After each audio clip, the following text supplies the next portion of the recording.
여러분 행복하십니까? 예, 행복하다라는 마음을 가지면 우리의 마음이 행복해진다고 성경은 분명히 말하고 있습니다.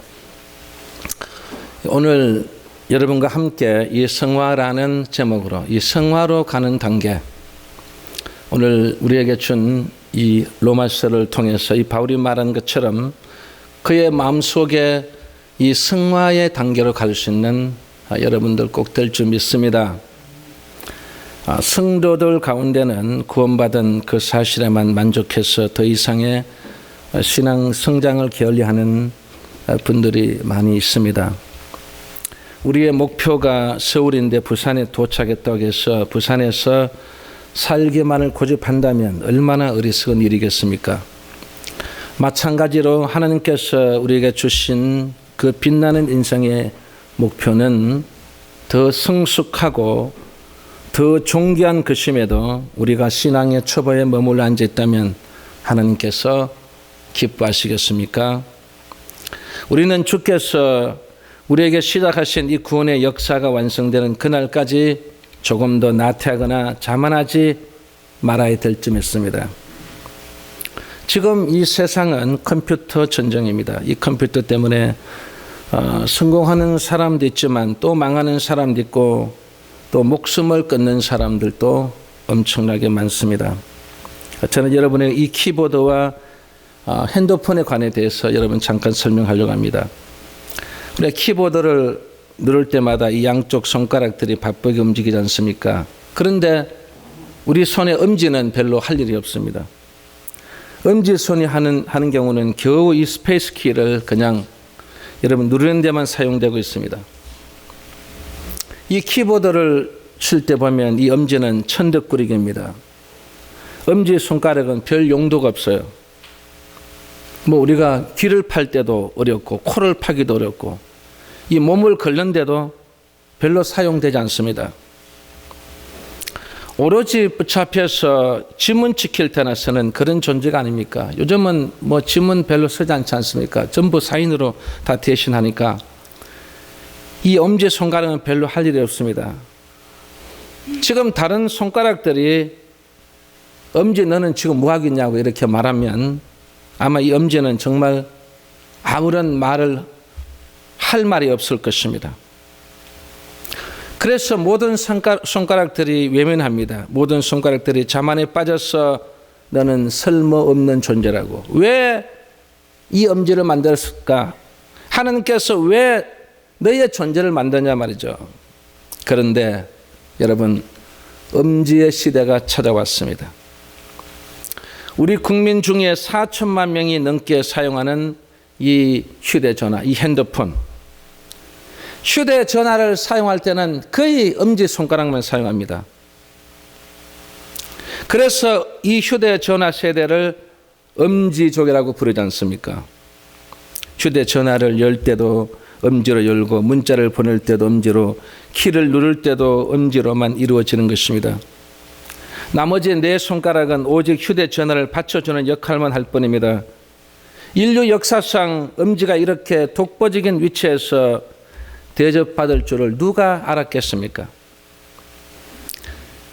제가 이 얘기를 왜 하냐면 우리 성도 여러분도 자만하지 말아야 된다는 것입니다. 어떤 성도가 인생의 목표에 먼저 도달할지 어느 누구도 모르는 것입니다.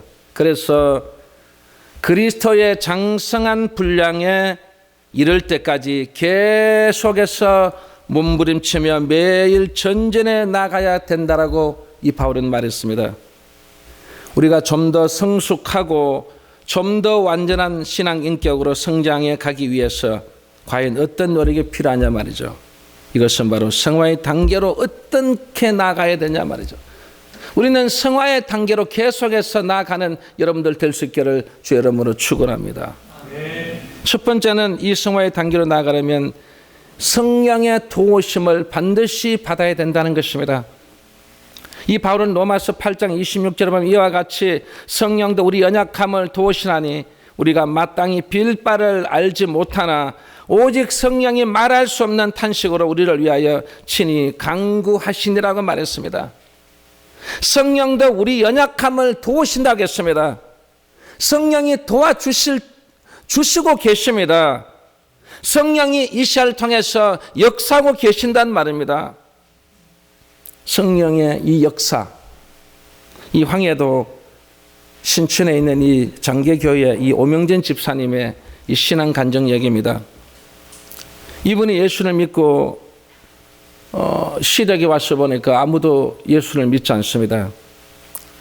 그리고 이 예수 믿는다는 이것 때문에 남편에게 매일같이 매를 맞습니다. 그리고 여러 번 쫓겨났고, 그리고 성경책도 여러 번 불태워지고, 그래서 이 오집사님은 매일같이 눈물로 기도합니다. 아버지, 성령님이여 이 가정을 구원시켜달라고. 아무리 기도하고 해도 응답이 떨어지지 않습니다. 그런데 어느 날 이 술 취한 채 이 남편이 새벽에 들어와 보니까 아내가 없어요. 아내가 없다는 것은 지금 어디 가 있다는 것입니까? 교회에 가 있다는 것입니다. 그래서 이 교회로 쳐들어갔어요. 마침 그때 그 교회가 이 부흥성회 중이었는데 교회 안을 이렇게 보니까 가만히 보니까 자기 아내가 앞에 있거든. 그래서 이 남편이 성큼성큼 걸어가서 이 여자의 머리채를 잡고 밖으로 끌고 나와서 그냥 보지도 않고 그냥 두들겨 팼습니다. 비명을 지르며 쓰러진 뒤에 보니까 그 여자는 자기 아내가 아니었어. 아니고 면장 부인이었어. 그것도 면장 부인. 면장 부인을 완전히 초토화시켜 놨으니 술이 번쩍 뛰는 거예요. 이제는 이 감옥에 갈 일을 생각하니까 이제 그 면장 부인에게 살려달라고 막 손에 발이야 빌고 한 번만 용서해달라. 그때 이 면장 부인이 두 가지를 약속해주면 내가 감옥에 보내지 않겠다는 것입니다. 첫 번째는 앞으로 오집사를 절대로 때리지 말. 그래, 앞으로는 절대 때리지 않겠습니다. 여러분, 두 번째는 뭘까요? 당연하죠. 오늘부터 교회만 나오면 절대로 내가 고소하지 않겠다는 거예요. 그래서 이 남편이 그리고 그때부터 열심히 다녀서 나중에 장로님이 됐답니다. 이게 무슨 말입니까? 성령이 우리의 연약함을 도우십니다. 여러분, 지금도 마찬가지고 어떤 경우 어떤 상황이 있어도 여러분, 우리는 이 성령의 도우심 속에서 살아가는 우리 하나님의 자녀인 줄 믿습니다. 그래서 이 성령의 도우심을 힘입으면요, 거듭난 생활을 하게 됩니다. 지금 우리 신앙에서 가장 큰 문제가 뭐냐면 신앙생활을 하는데 그런데 거듭난 생활을 하지 못하고 있습니다. 오늘 우리는 성령의 도우심을 힘입어서 거듭난 생활을 할 수 있어야 된다는 것입니다. 우리가 죄에 물든 한 자연인에서 의로운 신앙인이 될 수 있었던 것은 성령의 거듭나게 하시는 역사로 인해서 가능했던 것입니다.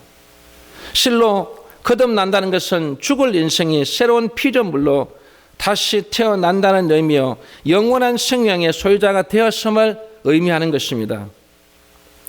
이 문성명 집단이 세계일보를 창간했을 때 국민일보가 1988년도에 이 세계일보에 여기에 이 세계일보를 쉽게 말하면 우리의 이 복음지를 선포하려고 그래서 국민일보를 우리 조영기 목사님께서 만드셨어요. 지금 32년이 됐는데 32년간 숱한 고난을 이겨내고 귀한 복음 전도지로 거듭나게 되었던 것입니다. 세계 최초의 기독 종합 일간지로서 사랑, 진실, 인간의 사실을 구현하는 데 앞장섰으며 문화와 선교 사역과 사회의 빛과 소금의 역할을 다하며 매해년마다 이 성금을 모아서 사랑의 의료봉사, 소외계층의 희망, 사랑의 헌혈운동, 소년, 소녀 가장 돕기, 사랑의 집짓기 운동, 재난 현장으로 달려가서 성금을 전달하고 이 난민을 통해서 우는 자와 함께 울라는 그리스도의 사랑을 실천해 갔던 우리 국민일보입니다. 그래서 이 국민일보는 지금도 거듭나고 있습니다. 지금도 그 신문은 빛나고 있습니다. 지금도 그 신문의 정신이 사랑과 진실과 인간의 그 사실을 구현하는데 그대로 이 국민일보가 잘 활용되고 있습니다. 거듭나야 되는 것입니다. 신문도 거듭나야 되고 우리의 심령도 거듭나야 될 점 있습니다. 이처럼 거듭난 존재는 단지 신분의 변화에 만족해서는 안 될 것입니다. 다시 말하면 예수 그리스도가 그의 삶이 중심에 모셔져야 하고 오직 거룩하신 하나님의 기대에 부응하는 거룩하고 이 빛된 삶 속에서 아름답고 좋은 열매를 맺어 가야 할 것입니다. 세계에서 이 유명한 곤충학자인 이 파버레는 날벌레들의 생태를 관찰할 때 매우 중요한 사실을 발견했다고 합니다. 그것은 앞에 있는 이 날벌레가 돌기 시작하면요, 다른 이 날벌레들도 아무런 이유 없이 같이 함께 돌기 시작합니다. 그래서 이 도는 걸 며칠간 도느냐 싶어 보니까 7일 동안 계속해서 돈답니다. 그냥 무턱대고 같이 도는 거예요. 이 날벌레들이 지쳐서 그냥 죽고 만다는 것입니다. 우리의 인생은 어떻습니까? 한 통계 자료에 따르면 전체 인구의 87%가 날벌레처럼 행동하다가 죽는다는 것입니다.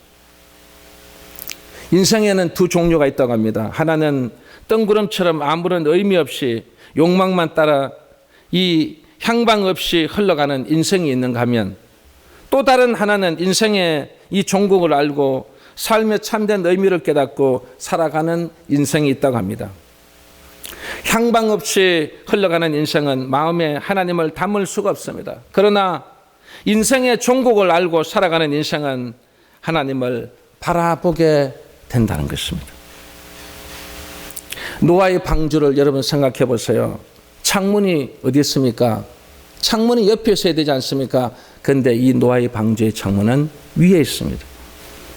하늘을 향해 있다는 것입니다. 왜 노아가 그렇게 만들었을까, 여러분? 바로 나는 하나님만 바라보면서 살겠다는 것입니다. 하나님만 바라보고 사는, 하나님만 바라보고 사는 그 사람은 가장 행복되고 가장 복된 사람인 것입니다. 소아마비에 걸렸어도 4번이나 연임했던 이 루즈벨트 대통령 잘 아시죠? 그리고 그에게 가장 사랑하는 친구 한 명 있습니다. 그런데 그 사랑하는 친구는 거지가 되었던 것입니다. 목표를 향해서 꽃펴기를 소망한 이 사람의 차이는 거지와 대통령이라는 인생의 열매로 나타났던 것입니다. 어떤 나무라도 꽃을 피워내고 열매를 맺습니다. 꽃보다 아름다운 것은 열매인 것입니다. 그런데 사람들은 꽃에 관심을 더 가지고 있습니다. 그런데 하나님께서는 열매에 더 관심을 가지고 계신다는 것입니다. 그래서 성경은 우리에게 아름다운 꽃이 되라고 말씀하지 않으시고 좋은 열매를 맺으라고 말씀하신 것입니다.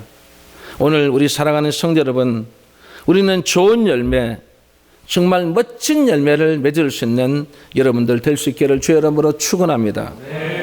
그리고 이 성화의 단계로 나아가기 위해서는 두 번째는 이 개인의 결단과 노력이 요구된다는 것입니다. 갈라디아서 6장 7절에서 8절 말씀 보면 스스로 속이지 말라. 하나님은 만물이 여김을 받지 아니하시나니 사람이 무엇으로 심든지 그대로 거두리라. 자기의 육체를 위하여 심는 자는 육체로부터 썩어진 것을 거두고 성령을 위하여 심는 자는 성령으로부터 영생을 거두리라 했습니다. 하나님의 은혜로 성도의 반열에 들어섰다고 해서 자동적으로 아름답고 성숙한 신앙생활을 하게 되는 것은 결코 아니라는 것입니다. 그러면 우리는 어떻게 살아야 하느냐 말이죠. 어떻게 살아야 되냐? 주님께서 명확한 답변을 말씀하셨어요. 요한복음 1장 27절에 보면 자신을 새 속에 물들지 않게 하고 오직 하나님의 뜻을 쫓아 살아가기를 힘쓰는 경건과 거룩의 몸부림이 있어야 한다는 것을 우리에게 말씀하고 있습니다. 오늘 이 자리에 참석한 여러분, 우리 자신들이 새 속에 물들지 말아야 됩니다. 그리고 우리는 경건한 우리의 신앙생활을 해야 됩니다. 그리고 우리는 거룩한 우리의 귀한 이 몸이 산 제사를 드리는 거룩함을 나타내라는 것입니다. 그래서 사도 바울은 로마서 13장 12절에서 14절 말씀 보면 밤이 깊고 낮이 가까웠으니 그러므로 우리가 어두움의 일을 벗고 빛의 갑옷을 입자. 낮에와 같이 단정히 행하고 방탕과 술 취하지 말며 음란과 호색하지 말며 쟁투와 시기하지 말고 오직 주 예수 그리스도를 옷 입고 정욕을 위하여 육신의 일을 도모하지 말라고 했습니다. 이것이 바로 바울의 편지였습니다. 저는 이 편지를 읽을 때마다 저는 마음이 뭉클해집니다. 그런데 제가 이 편지라고 하니까 한 사람이 떠오릅니다. 최고의 통수권자 그리고 최고의 권력자인 대통령께서 이 열린우리당 당원들에게 보낸 편지의 내용입니다. 이 내용은 이렇습니다. 열린우리당은 해체되어서는 안 됩니다. 우리 모두 힘을 모읍시다. 이 당원들의 반응은 시큰둥했습니다. 왜일까요? 이 말이 유익이 있을지, 여기에 있어야 유익이 있을지, 아니면 여기를 떠나야 유익이 있을지, 그걸 지금 저울질하고 있다는 것입니다. 그런데 감동이 없다는 말이에요. 그런데 사도 바울은 편지를 보낼 때마다, 우리가 바울 서신을 읽을 때마다 우리가 읽어도 이 눈물과 회개와 간구와 아멘으로 화답하는데, 그 편지를 보냈을 때 골로새 교회, 고린도 교회, 이 에베소 교회 여러 모든 교회들이 이 편지를 받아보고 눈물과 회개와 간구와 아멘으로 화답했던 것을 보면서 그들은 이렇게 고백했습니다. 바울 사도님, 우리 이 말씀대로 이 편지대로 살겠습니다. 그 말씀대로 살겠다는 것입니다. 오늘 이 자리에 참석한 우리 사랑하는 성도 여러분, 오늘 우리는 어떤 면에서 하나님께서 우리가 주신 이 편지의 내용을 듣고 오늘 또 이 말씀을 듣고 또 이 말씀대로 실천해야 될 사람인 줄 믿습니다. 그래서 신앙은 마치 자전거 타기와 같다고 할 수 있습니다. 왜냐하면 계속 전진하고 성장하지 않으면 멈춰버리면 어떤 현상이 벌어집니까? 넘어지고 마는 것입니다. 신앙이 성장하되 건강하고 온전하게 성장하기 위해서는 이 신앙의 중심을 바로 잡고 가야 될 점이 있습니다. 만약 자신이 자기 신앙의 중심이 되면 신앙을 쉽게 포기할 수 있다는 것입니다. 반면에 자신을 구원하신 예수 그리스도를 그 중심에 모시고 그리스도를 높이는 신앙생활을 한다면 그는 온전한 신앙생활을 이뤄갈 수 있다는 것입니다. 온전한 신앙생활은 누가복음 8장 40절에서 48절 너무나 우리에게 좋은 말씀입니다. 이 말씀의 내용을 보면 12년 동안 혈루증 환자가 주님의 옷자락을 만짐으로써 이 병의 근원이 차단된 것을 볼 수 있습니다. 이 말씀은 주님께서 형식적인 접촉에 관심을 두시지 말고 주님의 능력을 빼앗아갈 만한 믿음을 가진 사람의 이 접촉에 관심을 두신 것입니다. 예배를 통해서 주님을 만난다는 사실은 알지만 주님의 몸만 건드리고 돌아가는 안타까운 성도들이 너무나 많다는 것입니다. 온전한 신앙생활이란 주님의 옷자락만 만져도 주님의 은혜로 응답된다는 이 믿음을 말하는 것입니다. 그래서 갈라디아서 2장 20절 말씀은 이 바울이 말하기에 내가 그리스도와 함께 십자가에 못 박혔나니 그런즉 이제 내가 육체 가운데 사는 것은 나를 사랑하사 나를 위하여 자기 몸을 버리신 하나님의 아들을 믿는 믿음 안에서 사는 것이라고 했습니다. 하나님의 아들을 믿는 이 믿음 안에서 사는 여러분이 되셔야만 오늘 우리는 이 성화의 단계로 교회 속에서 점진적으로 성장해 간다는 것입니다. 그리고 성화의 단계로 나가려면 세 번째 마지막은 예수 그리스도를 우리는 모범으로 삼아야 됩니다. 그리스도가 나의 가장 모범으로 이분을 섬기고 이분을 위해서 살아가야 된다는 것입니다. 그래서 바울은 빌립보서 3장 13절 14절 보면 형제들아 나는 아직 내가 잡은 줄로 여기지 아니하고 오직 한 일 즉 뒤에 있는 것은 잊어버리고 앞에 있는 것을 잡으려고 표대를 향하여 그리스도 예수 안에서 하나님이 위에서 부르신 부름의 상을 위하여 쫓아가노라 하겠습니다. 내가 잡은 줄로 잡으라겠습니다. 오늘 이 순간을 통해서 오늘 우리는 예수 그리스도를 모범으로 삼는 것은 내가 잡은 줄로 잡으려고 오늘 이 순간에 통해서 바울은 우리에게 그 말해주는 그 내용 속에서 보면 내가 잡은 줄로 잡으려고 하는 그 표대를 향해서 그리스도 예수 안에서 하나님이 위에서 부르신 부름의 상을 위하여 쫓아가는 이런 우리의 믿음의 자녀들이 되어야 된다는 것입니다. 아프리카에서 이 영국 해협으로 건너오다가 조난을 당했습니다. 구조선은 왔지만 파도가 너무 높아서 그 배에 접근하지 못했는데 수영을 해서 목숨을 건진 사람들이 있었어요. 그런데 수영을 해서 목숨 건진 사람 몇 사람이 안 되고 다 죽었습니다. 여러분 왜 다 죽은지 아십니까? 다 죽은 이유가 딱 한 가지입니다. 그 풍랑이 이제는 자기 생명의 어떤 위협을 느끼고 있는데도 이 사람들은 자기 몸에다가 아프리카에서 캐온 금덩어리를 전부 다 몸에다 전부 다 전부 막 지구 앞에 막 다 붙여서 그래서 수영을 하니까 이러면 수영이 되겠습니까?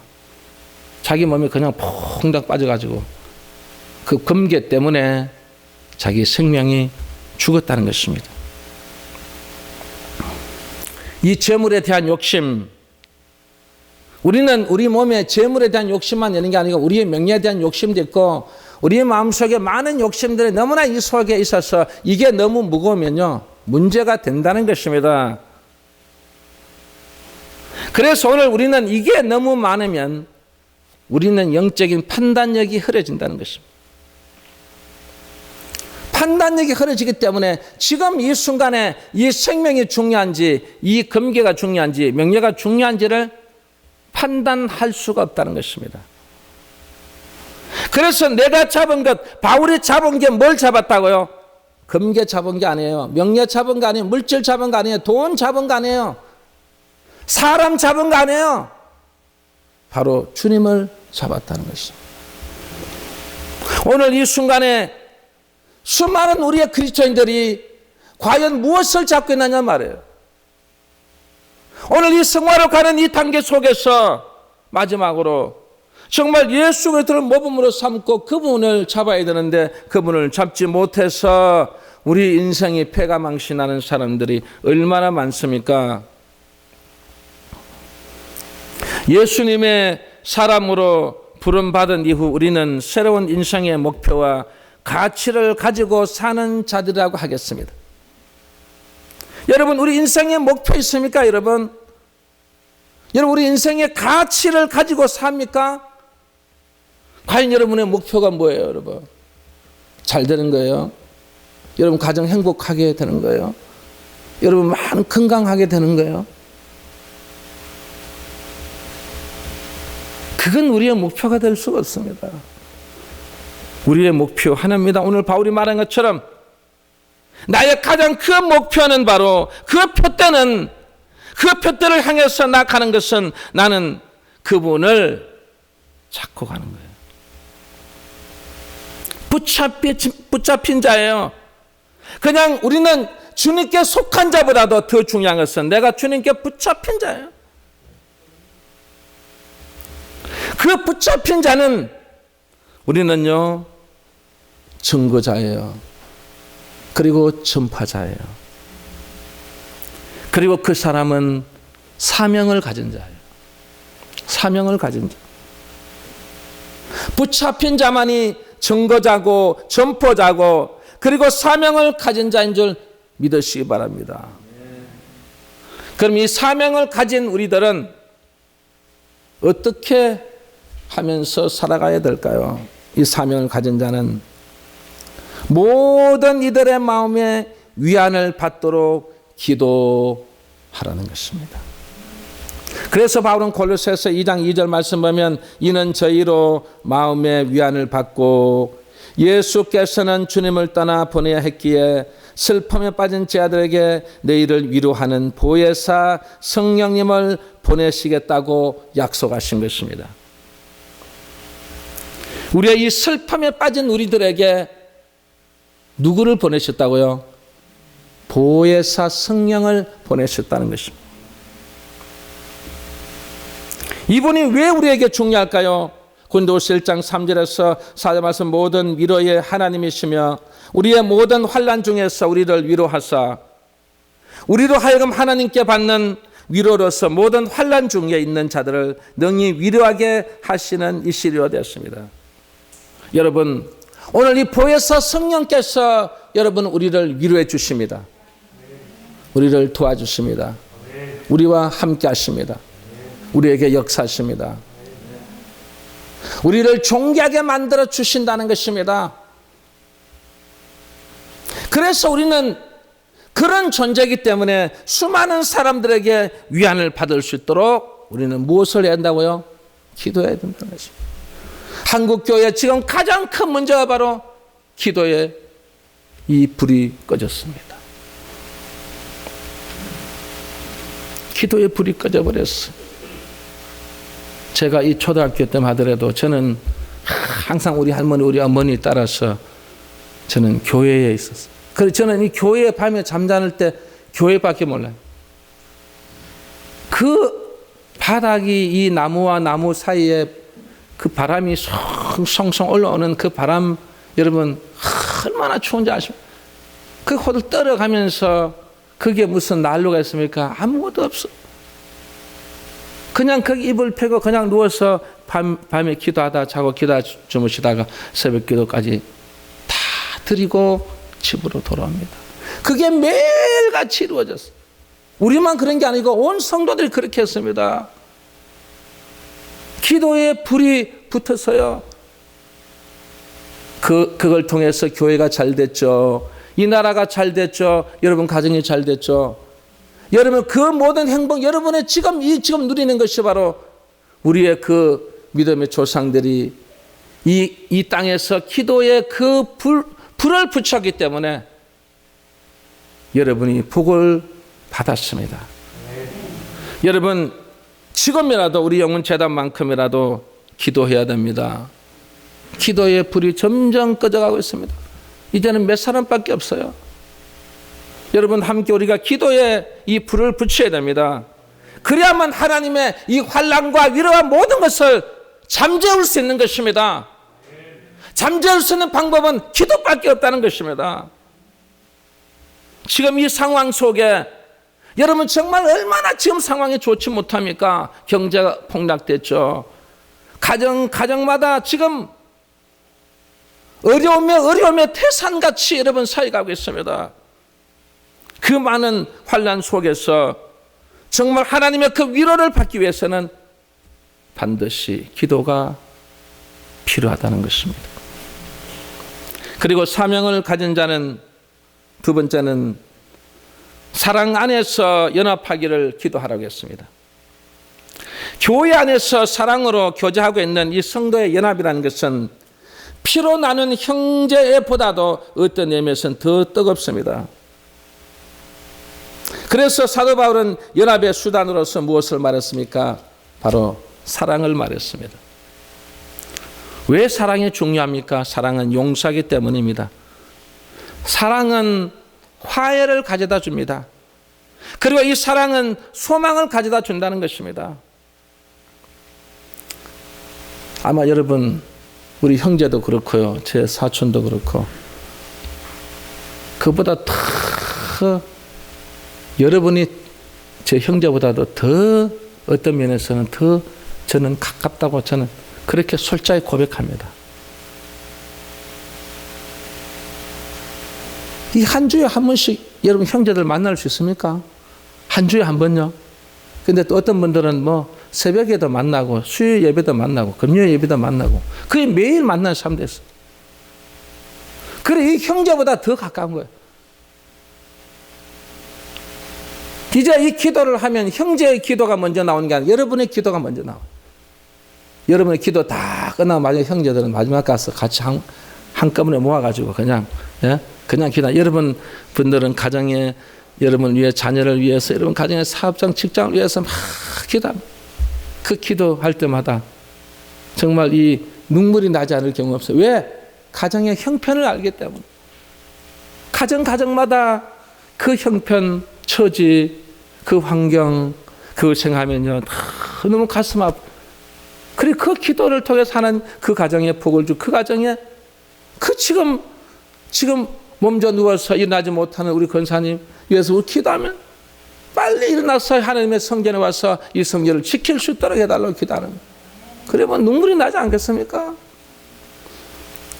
그게 바로 뭐라고요? 사랑이에요. 바울은 감옥 속에 있어도요, 그 성도들이 그리워지는 거예요. 한 번도 자기 부모님, 자기 형제 그리워진다는 말 한마디도 없어요. 이 성도들이 그리워지고 성도들이 보고 싶고 성도들을 만나고 싶어 했던 이 바울처럼 그것은 바로 무엇이라고요? 사랑이었습니다. 그리고 마지막 사명을 가진 자는 세 번째는 그리스도를 깨달을 수 있도록 기도하라고 했습니다. 신앙인들 가운데 낙심하게 되고 잘못된 세상에 빠지게 되는 성도들을 위해서 우리는 반드시 기도가 필요하다는 것입니다. 성도 여러분 어떻게 그리스도를 증거해야 할까요? 예수 그리스도의 이 은행 심사를 닮아감으로써 내 속에서 그리스도가 발견되도록 해야 할 것입니다. 여기 예수 그리스도의 은행 심사라는 것은 최근 인구가 감소하고 개신교에 대한 이 호감도가 가톨릭에 비해서 상대적으로 낮게 나타나고 있는 가운데 한국 교회에 우리가 일침을 가한 내용이었습니다. 그 내용이 바로 한경림 목사님께서 마지막 서가시기 전에 우리 한국교회 말씀하신 것입니다. 우리 성도들은, 믿는 사람들은 제일 먼저 정직하라는 것입니다. 정직하라는 것입니다. 너 신앙생활 잘하라고 하는 게 아니라 네 정직하라는 거예요. 우리 성도들이 정직해야 됩니다. 우리 위정자들이 정직해야 되고요. 부모들이 먼저 정직해야 됩니다. 지도자가 정직해야 됩니다. 우리 청소년 비전 센터도 교사들이 먼저 정직해야 되는 거예요. 그리고 또 하나는 우리 성도들에게 감사를 실천하라는 것입니다. 감사가 너무 부족하다는 것입니다.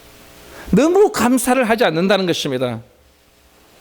오늘 이 자리에 참석한 우리 사랑하는 성도 여러분들은 그리스도의 대사요, 그분의 편지요, 그분의 향기라고 말했습니다. 우리는 정말 그리스도의 대사로서, 그분의 편지로서 그분의 향기여야 됩니다. 향기 나지 않으면, 편지가 감동을 주지 않으면 아무런 의미가 없는 것입니다. 대사가 정직하지 못하면 아무런 의미가 없는 것입니다.